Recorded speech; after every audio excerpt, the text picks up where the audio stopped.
Greetings, brothers and sisters. This is your girl, Smartsistah. And today I want to talk about Whoopi Goldberg wanting to forgive Carolyn Bryant. Give me a break.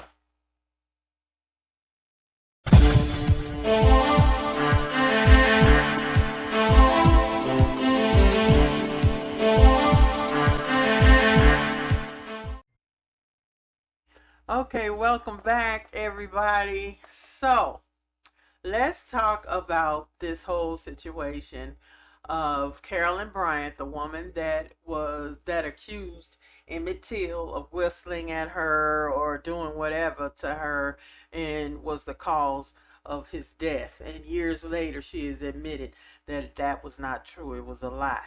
So the young man, 14 years old, was brutally murdered, thrown in the water, and all of us know about that iconic picture that his mother was brave enough to show the world. Like she said, I want the world to see what they did to my son. And they said the smell, you could smell for blocks because she had an open casket so everybody could see it. So that sister was so strong. I am so happy she's with her son now. But Mamie Till, I believe her name was a strong black woman. And one thing I want to say to all these people that, oh, Carolyn Bryant is just so old now, and what would be the point, and blah, blah, blah, blah, blah. Give me a damn break as far as I'm concerned. She's in her 80s, 90s, whatever the hell. She got to live her life. Emmett was 14 and never did. So you know what?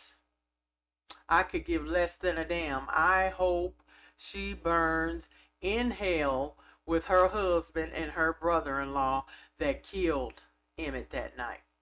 Okay, and this goes to if we want to say an eye for an eye, and a lot of people tell me, well, an eye for an eye leaves the whole world blind. No, it doesn't.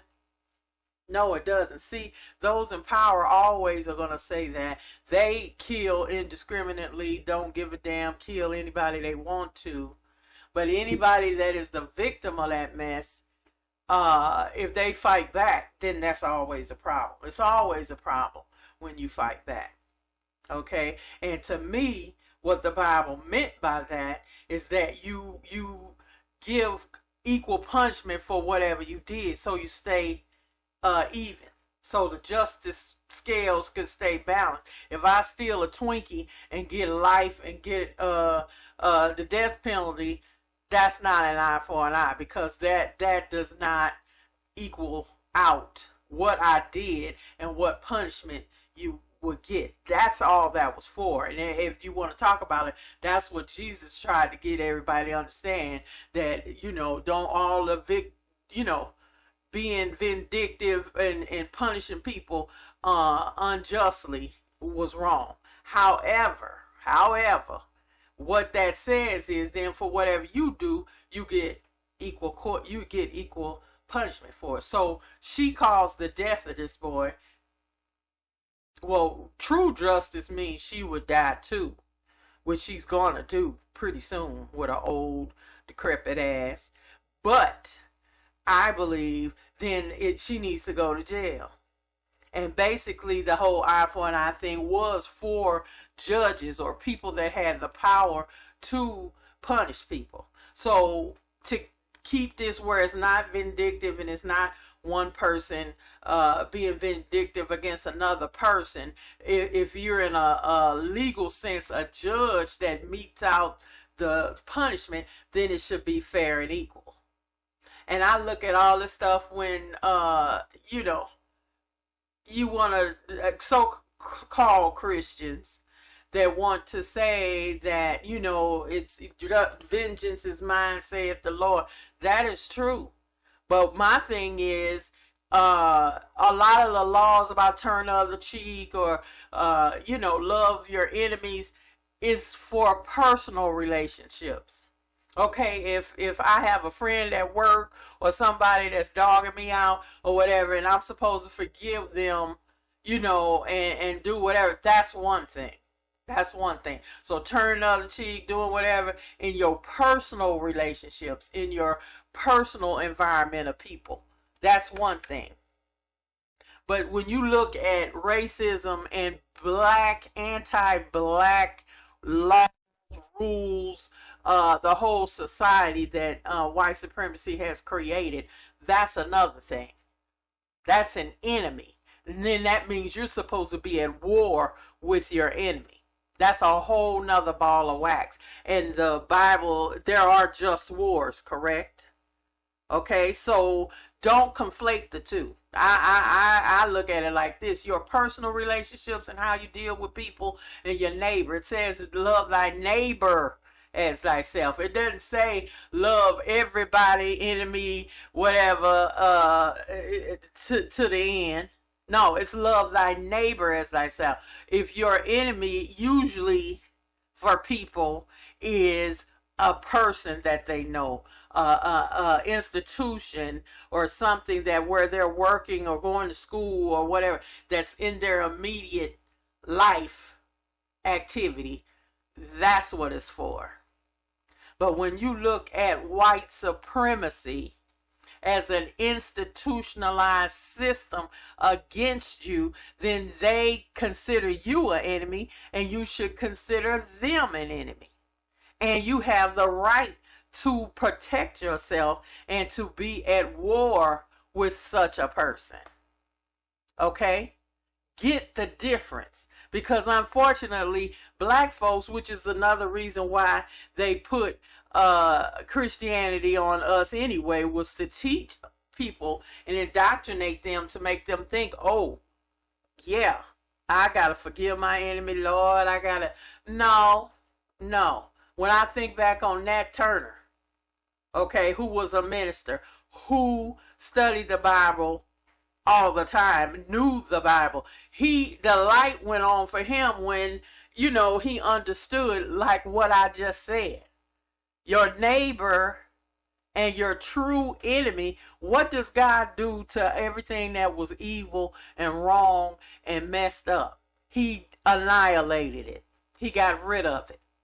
Okay, and if we are made in his image, okay, it is okay for you to get rid of your enemies that way. Now, am I saying go get a machete and start cutting up folks? No.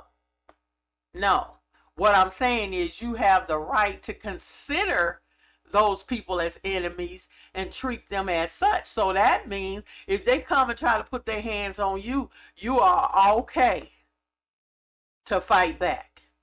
It's fine. Okay, and that is the difference. That is the difference. I'm not going to allow nobody to come in and do harm to me or mine.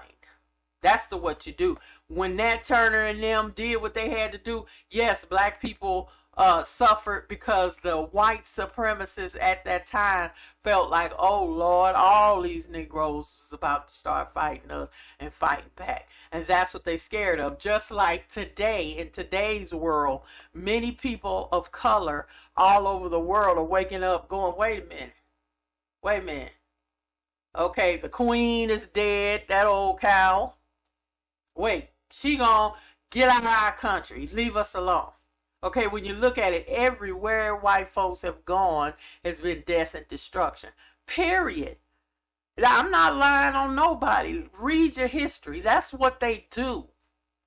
Okay, that is what they do. And they got folks so terrorized and indoctrinated, you scared to lift a finger. Some people.